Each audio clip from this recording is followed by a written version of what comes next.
दोस्तों चाइना ने एक ऐसी अचीवमेंट हासिल कर ली है जो कि अब तक कोई कंट्री नहीं कर पाई है। उन्होंने दुनिया की सबसे ऊंची माइन जो कि 5600 मीटर के ऊपर मौजूद है, मतलब उस एल्टीट्यूड पर मौजूद है जहां पर इंसान का काम करना काफ़ी ज़्यादा मुश्किल और काफ़ी ज़्यादा रिस्की हो जाता है। वहां पर उन्होंने अपनी माइन के अंदर अनमैन्ड माइनिंग ट्रक डिप्लॉय कर दिया है जो कि ऑटोमेटिकली ही सारी माइनिंग कर देगा। वहां पर किसी ह्यूमन की ज़रूरत नहीं पड़ेगी क्योंकि उस ऊंचाई पे, उस एल्टीट्यूड पे किसी भी इंसान का काम करना काफ़ी ज़्यादा मुश्किल रहता है। मतलब चलने में सांसें फूल जाती हैं, काम करना तो काफ़ी ज़्यादा मुश्किल होता है क्योंकि उस एल्टीट्यूड पे ऑक्सीजन की काफ़ी ज़्यादा कमी होती है, एनवायरनमेंट काफ़ी ज़्यादा हार्श होता है, कोल्ड रहती है, वहाँ पे ठंडी हवाएं चलती हैं। और उस डिफ़िकल्ट ट्रेन के अंदर इन्होंने किसी ह्यूमन ड्राइवर को भेजे बिना ही माइनिंग का काम एआई पे डाल दिया है, रोबोटिक्स पे डाल दिया है। जिस तरीके का ये अनमैन्ड ट्रक इन्होंने तैयार किया है। गोवा के अंदर एक बहुत ही गमगीन हादसा हो गया है लास्ट सैटरडे को, जहां पर 25 लोगों की जान चली गई ब्रीच नाम के एक लाइट क्लब के अंदर, जिसमें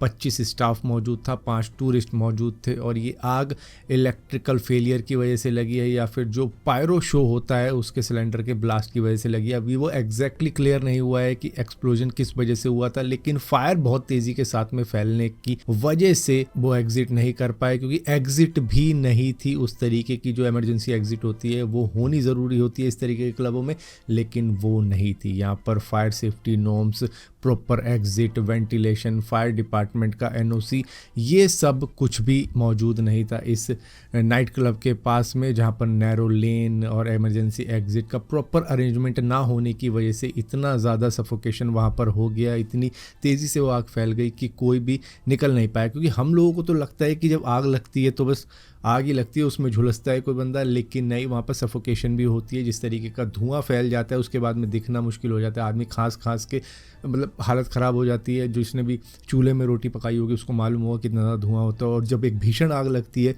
तो कितना ज़्यादा धुआं होता है उसके अंदर, कैसे कोई क्या कर पाएगा। तो यहाँ पर अब सवाल खड़े हो रहे हैं गोवा के नाइट क्लब पे, जहाँ पर इस तरीके की इलीगल कंस्ट्रक्शन भी हो रखी है, जहाँ पर कोई सेफ्टी नॉर्म नहीं है सेफ्टी के नाम पर भी। दोस्तों एलोन मस्क की स्टारलिंक कंपनी ने फाइनली अपना प्राइस रिवील कर दिया है जो है 8600 पर मंथ इंडिया के अंदर। और इसी के साथ साथ आपको वन टाइम हार्डवेयर किट भी लेनी पड़ेगी इसकी, चाहे उसका डिश एंटीना हो, राउटर हो, माउंटिंग हो, जिसको आप लगाओगे और उसके बाद में सिग्नल उसी से कैच करोगे और उसके बाद में आपको इंटरनेट मिलेगा। इंटरनेट आपको 99.9% अप टाइम देने वाले हैं ये, वो भी अनलिमिटेड डेटा इसके अंदर रहने वाला है, डेटा की कोई भी रिस्ट्रिक्शन नहीं है। और इनका प्लग एंड प्ले सेटअप है लगाया, और उसके अंदर ये 30 दिन का ट्रायल भी दे रहे हैं कि आप इसको लगाओ, चलाओ और देखो, अच्छा लगता है तो उसको कंटिन्यूस कर सकते हो। वैसे रिपोर्ट में ये भी बताया गया था कि भैया 3000 या फिर 4000 रुपये मंथली वाले प्लान भी अनाउंस किए जाएंगे, लेकिन फिलहाल के लिए जो फाइनल प्राइस अनाउंस किया गया वो 8600 रुपये है। अब आप कहोगे यार ब्रॉडबैंड, जो लोकल ब्रॉडबैंड हमें मिल जाते हैं वो काफ़ी ज़्यादा सस्ते मिल जाते हैं 600-800 रुपये में, लेकिन कई जगह ऐसी होती है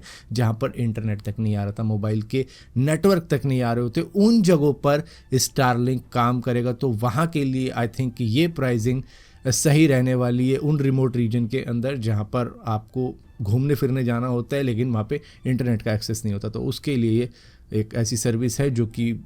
अफोर्ड करते हैं उन जगहों पर जाना, घूमना फिरना, तो वो ये भी अफोर्ड कर सकते हैं। और इसी के साथ साथ कई जगह ऐसे होटल भी होते हैं जो कि मतलब मोबाइल नेटवर्क तो नहीं आ रहा होता वहाँ पे, जैसे पेंगोंग लेक, शायद वहाँ पे मोबाइल नेटवर्क नहीं आता है तो वहाँ पे इंटरनेट की ज़रूरत होती है। और उन जगहों पर ऐसी चीज़ें अगर आ गई तो मतलब काफ़ी ज़्यादा काम हो जाएगा उन होटल वालों का, उन कैंप वालों का, उन कैंपिंग टेंट वालों का, जो कि चाहते हैं उनके पास में टूरिस्ट आए और इसी के साथ साथ वो उनको इंटरनेट भी प्रोवाइड कर पाए, लेकिन होटल के रेट शायद थोड़े से बढ़ जाएंगे। दोस्तों इंडिया के अंदर एक नई स्मार्टफोन कंपनी आ चुकी है जोला नाम की, जिसका नाम ही मैंने खुद ने पहली बार सुना है और सुन के थोड़ा सा फनी सा लगा। ये नया नाम कौन सा है, जोला झोला, पता नहीं कौन सी कंपनी इंडिया के अंदर आई है, लेकिन ये कह रहे हैं कि भैया हमारे फ़ोन के अंदर है privacy, modular design, long term support आपको हम देने वाले हैं, लेकिन इसका प्राइस 60 से 70 हज़ार रुपये रहने वाला है। हालांकि इसका लुक देख के आपको लगेगा कि ये पूरा एक एंड्रॉयड फ़ोन है, इसके अंदर 12 GB रैम है, 6 इंच की एमोलेड स्क्रीन है, 250 GB का स्टोरेज है, मतलब काफ़ी सारी चीज़ें हैं जो कि आपको एंड्रॉयड के जैसी लगेंगी,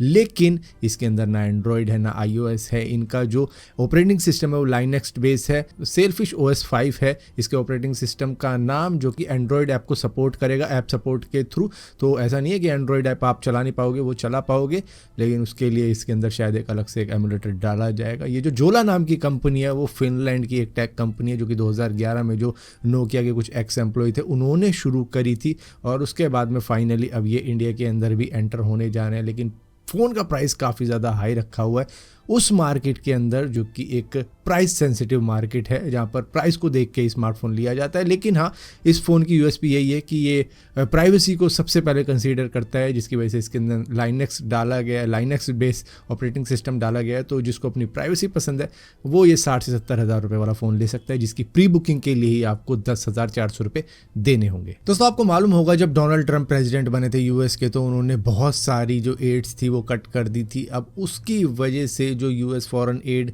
एजेंसी है उन्होंने ये बताया है कि काफ़ी कुछ दिक्कतें उसकी वजह से हो रही हैं अफ्रीका के अंदर। वहाँ पर जो जानवर थे जिनके लिए फंडिंग हो जाती थी उनकी सुरक्षा के लिए, जो इंडेंजर स्पीशी है उनको बचाने के लिए अब वहाँ पर भी दिक्कत आ रही है। और इसी के साथ साथ जो बच्चे होते थे उनकी मलेरिया की दवाई होती थी, उनके माल न्यूट्रिशन की दवाई होती थी, पोलियो की दवाई होती थी, और भी कई सारी जो दवाइयाँ यूएस के पैसों से खरीदी जाती थी, अब वो भी नहीं बच रही हैं, जिसकी वजह से शायद आने वाले वक्त में लाखों बच्चों की जान जाएगी अफ्रीका या फिर कई सारे जो गरीब देश हैं यूएस के इस एड कट की वजह से। क्योंकि यूएस की बहुत तगड़ी फंडिंग होती थी इन कंट्रीज़ के अंदर, जहां पर वर्ल्ड फूड प्रोग्राम चलते थे, उनकी फंडिंग से यूएन भी हेल्प करता था उसके अंदर। लेकिन अब इस एड कट की वजह से न जाने कितनी जाने जाने वाली है, चाहे वो जानवरों की हो जो कि इंडेंजर स्पीशी है, चाहे वो गरीब बच्चे हों जो कि भूखमरी के शिकार हो रखे हैं कई सारी कंट्रीज़ के अंदर। दोस्तों, यूरोपियन यूनियन ने एक्स के ऊपर करीबन 140 मिलियन US$ का फ़ाइन लगा दिया है, जिसके बारे में मैंने आपको 2 दिन पहले बताया था। वहाँ पर रीज़न ये दिया गया था कि इन्होंने पब्लिक की प्राइवेसी को नहीं कंसीडर किया गया, और जो ब्लू वेरिफिकेशन हुई थी उसके अंदर कई सारे इम्पर्सनेशन अकाउंट भी तैयार किए गए। तो उन सारी चीज़ों को देखते हुए इन्होंने ऐसा कर दिया, जिसके बाद में एलॉन मस्क के सोशल मीडिया प्लेटफॉर्म एक्स ने यूरोपियन कमीशन एडवर्टाइजिंग का अकाउंट ही उड़ा दिया है, उसको परमानेंटली टर्मिनेट कर दिया। और इतने बड़े फाइन के लिए तो शायद एक्स लड़ेगा, वहाँ पर शायद पे ना करे, और ये भी हो सकता है कि शायद इनको और भी ज़्यादा ऐसे एक्शन लेने पड़ जाएं कि यूरोप के कई सारे बड़े अकाउंट को ये टर्मिनेट कर दें सिर्फ उस प्रोटेस्ट के अंदर जिसमें कि इनको इतना बड़ा फ़ाइन लगा हुआ है। तो ये कि तो इतनी आराम से नहीं देने वाले, तो खैर लड़ेंगे उसके ऊपर, लेकिन फिर भी यहाँ पर इस तरीके के एक्शन और लिए जाएंगे एलॉन मस्क की तरफ से यूरोपियन यूनियन के खिलाफ में। तो हैदराबाद की एक एरोस्पेस स्टार्टअप कंपनी स्पैनट्रिक ने सक्सेसफुली कंडक्ट कर दिया एक फ्लाइट टेस्ट, जिसके अंदर वर्टिकल टेक ऑफ और वर्टिकल लैंडिंग की गई है। जिस तरीके से स्पेस एक्स करता है वही सेम चीज़ यहाँ पर भी करने की कोशिश की गई है, जो अटेम्प्ट सक्सेसफुल रहा है। दोस्तों, मुंबई के अंदर SBI बैंक के अंदर जो लोग जॉब करते हैं उनके लिए अच्छी खबर ये है कि मतलब जो हायर ऑफिशियल रहेंगे SBI के अंदर, उनको शायद SBI फ्लैट देने वाला है 2 BHK के, क्योंकि 200 से ज़्यादा ready to move flat SBI bank खरीदने वाला है अपने स्टाफ के लिए, वो भी मुंबई के अंदर जहाँ पर इतने ज़्यादा एक्सपेंसिव फ्लैट है। वहाँ पर SBI उनको ऐसे ही रहने के लिए देगा, क्योंकि वो उनके स्टाफ के अंदर ही आते हैं। तो यहाँ पर SBI के अंदर नौकरी करने वालों के लिए एक अच्छी खबर है।